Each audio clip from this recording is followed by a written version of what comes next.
अस्सलाम वालेकुम viewers.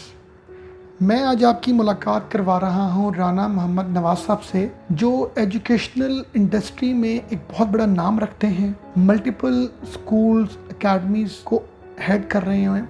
American grammar school all over the Punjab उनके ये चेयरमैन हैं। अमेरिकन लैंग्वेज सेंटर उसको भी हेड कर रहे हैं। सीनो पार्क लैंग्वेज सेंटर को भी कर रहे हैं। तो आज हम इनसे जानेंगे कि इनकी जो ये सक्सेस है, इसके पीछे इनकी क्या स्ट्रगल है, किस तरीके से ये आज इस मुकाम पर पहुँचे हैं।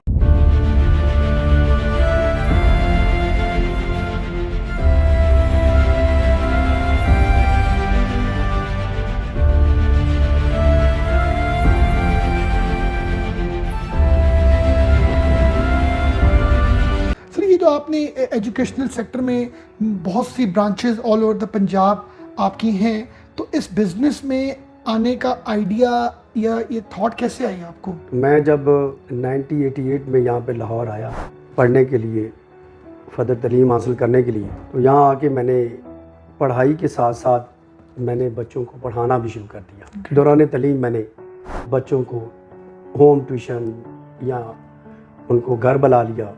मैं पढ़ाने का मुझे शुरू से पढ़ने और पढ़ाने का शुरू से मुझे शौक़ था। राइट। मैं बस वो ट्यूशन पढ़ाने से मुझे फिर शौक़ पैदा हुआ कि क्यों ना मैं एक अपना अदारा बनाऊं। तो इस तरह फिर मैंने अपने अदारे जो है वो बनाने शुरू किए। सबसे पहले मैंने अमेरिकन ग्रामर स्कूल जो है उसकी बुनियाद रखी, उसको बनाया। किस ईयर में आपने इसको? ये मैंने अमेरिकन ग्रामर स्कूल की जो पहली ब्रांच है वो 1995 में मैंने पंजाब सोसाइटी में मैंने इसकी पहली ब्रांच बनाई। तो अब इसकी टोटल कितनी ब्रांचेस इस वक्त इसकी कोई 25 ब्रांचेस हो चुकी हैं all over the Punjab. Great. और इसके साथ और भी आपने कोई एजुकेशनल इंस्टीट्यूशंस एस्टैब्लिश किए? मेरे और भी प्रोजेक्ट्स हैं, जैसे अमेरिकन लैंग्वेज सेंटर है, वहाँ पे हम बच्चों को लैंग्वेजेस सिखाते हैं। इंग्लिश होगी, जापानीज़, जर्मन, फ्रेंच, कोरियन, तमाम लैंग्वेजेस हैं। राइट। और उसके साथ साथ मेरा एक एकेडमी है शाम के वक्त, वो मैं रन करता हूँ अल सैयद एकेडमी के नाम से। और अब हम कोई 3-4 साल हो गए, हमने एक नया प्रोजेक्ट शुरू किया है साइनो पार्क लैंग्वेज सेंटर, और साइनो पार्क स्कूल की ब्रांचेस भी हम जो है ना वो एक्सपेंड कर रहे हैं, उसको भी बढ़ा रहे हैं।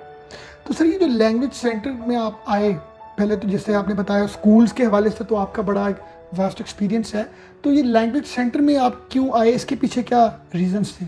लैंग्वेज सेंटर इसलिए मुझे शौक, स्कूल की तो था ना कि आपने शुरू से आपको पढ़ाने का शौक था, तो ये लैंग्वेज सेंटर में आने की क्या रीज़न बनी? ब्रिटिश काउंसिल वो लैंग्वेजेस करवाती थी, स्पोकन इंग्लिश और आइट्स वगैरह। तो मैं वहाँ गया, मुझे शौक़ था लैंग्वेज सीखने का। मैंने इंग्लिश लैंग्वेज कोर्सेज मैंने ब्रिटिश काउंसिल से किए।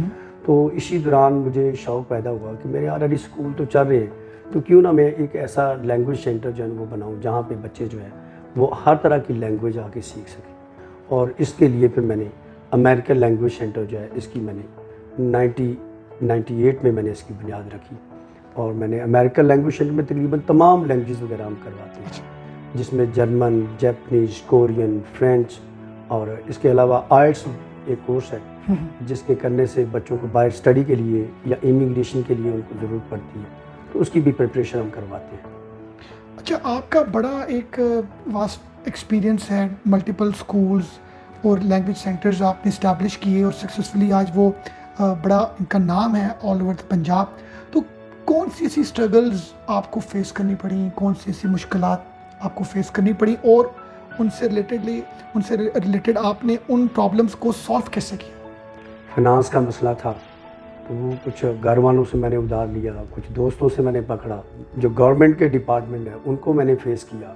तो इस तरह शुरू में बहुत ज़्यादा परेशानियाँ, बहुत ज़्यादा मुश्किलें जो है आई, लेकिन अल्हम्दुलिल्लाह आहिस्ता आहिस्ता करके वो सारी मुश्किलें हल हो गई। अब मुझे ये बताइएगा कि आप जिस बिज़नेस में हैं, एजुकेशन सेक्टर में, इसमें अगर कोई भी इंडिविजुअल, कोई भी एंटरप्रेन्योर चाहता है कि मैं इस सेटअप में या इस सेक्टर में आके अपना खुद से कोई एकेडमी या स्कूल इस्टेब्लिश करूं, तो उसको आप क्या एडवाइस करेंगे? क्योंकि सबसे पहले तो यह कि उसका इंटरेस्ट हो, उसको ज़रा इसको आप एज ए बिज़नेस ना ले, ये एक जज्बा लेके अगर आप आएंगे कि मैंने बच्चों को तालीम देनी है, बच्चों को एजुकेट करना है, उनको ट्रेन करना है, तो दूसरा आपके पास फाइनेंस हो, اگر یہ آپ کا دلچسپی ہے اور آپ کے پاس فائنانس ہے تو آپ اس بزنس میں ضرور آئیں, بچوں کو ایجوکیشن دیں. اس سے بہتر, اس سے اچھا کوئی کام نہیں ہے. مطلب اس میں آپ تھوڑا سا دین بھی کما رہے ہیں اور ساتھ ساتھ دنیا بھی کما رہے ہیں. جی بالکل. ایگزیکٹلی. بہت سے اسٹوڈنٹس جو افورڈ نہیں کر سکتے فیسز وغیرہ, یا ان کے فائنینسز ان کو سپورٹ نہیں کرتے, تو کیا ان کے لیے بھی کوئی ایسی فیسلٹی آپ لوگ دیتے ہیں, یا آپ انہیں ایڈوائز کر سکتے ہیں کہ اسپیسیفک جگہ سے ان کو لون مل سکتا ہے ایجوکیشن کا؟ جی ہمارے پاس یہ ایک تو یہ کہ ہم اسکالرشپ دیتے ہیں بچوں کو جو افورڈ نہیں کر پاتے. ایک تو ہمارے پاس 10% کوٹا ہے جس میں ہم ان بچوں سے اپلیکیشن دیتے ہیں اور ان کی ہم ویریفیکیشن کرتے ہیں کہ آیا یہ بچہ ہمارے ساتھ بات کر رہا ہے کہ میں غریب ہوں, میں افورڈ نہیں کر پاتا, تو ہماری ایک ٹیم ہے جو وہاں جا کے ان کے دائیں بائیں سے پوچھتی ہے کہ یہ واقعی یہ بچہ ڈیزرو کرتا ہے, ڈیزرونگ اسٹوڈنٹ ہے اور یہ لائق بچہ ہے, پڑھنا چاہتا ہے, تو اس کو پھر فری آف کاسٹ ایجوکیشن چاہیے. اچھا یہ بتائیں کہ ایک ایجوکیشنسٹ نے اگر اس ایجوکیشن انڈسٹری میں رائز کرنا ہے یا سکسیزفل ہونا ہے, اس کے اندر 2-3 ایسی کیا کوالٹیز آپ سمجھتے ہیں لازمی ہونی چاہیے؟ ادارے کا جو مالک ہے, ایک تو اس کا پڑھا لکھا ہونا بہت ضروری ہے, اچھا پروفیشنل ہو, ٹھیک ہے, اس کا انٹرسٹ ہو, دلچسپی ہو اس کی, ان لوگوں کو ایسے ادارے کھولنے چاہیے, نہ کہ پراپرٹی ڈیلر یا کوئی بزنس مین اور جن کا مائنڈ ہی 2+2 کرنا ہو. ہاں ان کے لیے یہ اس چیز میں آنا میں سمجھتا ہوں کہ مناسب نہیں ہے ایک پڑھے لکھے بندے کا, جو آپ نے کوالٹیز بتائی ہیں. تو چلیں جی, جاتے جاتے آپ نواز صاحب ہمیں کوئی میسج دینا چاہیں ہمارے ویورز کو, ینگسٹرز کو, یوتھ کو؟ میرا میسج جو ہے وہ اپنی یوتھ کے لیے, طالب علموں کے لیے وہ یہی ہے کہ محنت کریں, ایجوکیشن حاصل کریں, تعلیم کے بغیر کچھ نہیں ہے. اور ابھی آپ دیکھیں دوسرے اگر کنٹری سے آپ اپنے ملک کا موازنہ کریں تو دوسرے ملکوں میں 100% ایجوکیشن ہے, جبکہ ہمارے پاس ابھی بھی 40-45% ایجوکیشن ہے.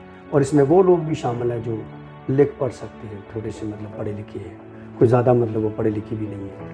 تو میں سمجھتا ہوں ایجوکیشن سے بڑھ کے کوئی چیز نہیں ہے. ایجوکیشن آپ کو اویئرنیس دیتی ہے, آپ کو اچھے برے کی تمیز سکھاتی ہے. ایجوکیشن سے ہی آپ آگے ترقی پا سکتے ہیں. چلیں جی, رانا محمد نواز صاحب آپ نے ہمیں بڑا اچھا گائیڈ کیا اور بڑا اچھا لگا آپ سے مل کے. اللہ پاک آپ کے سفر میں مزید کامیابیاں آپ کو عطا کرے. Thank you very much for your time. Viewers میں امید کرتا ہوں کہ آپ کو ہمارا پروگرام اچھا لگا ہوگا. اللہ حافظ.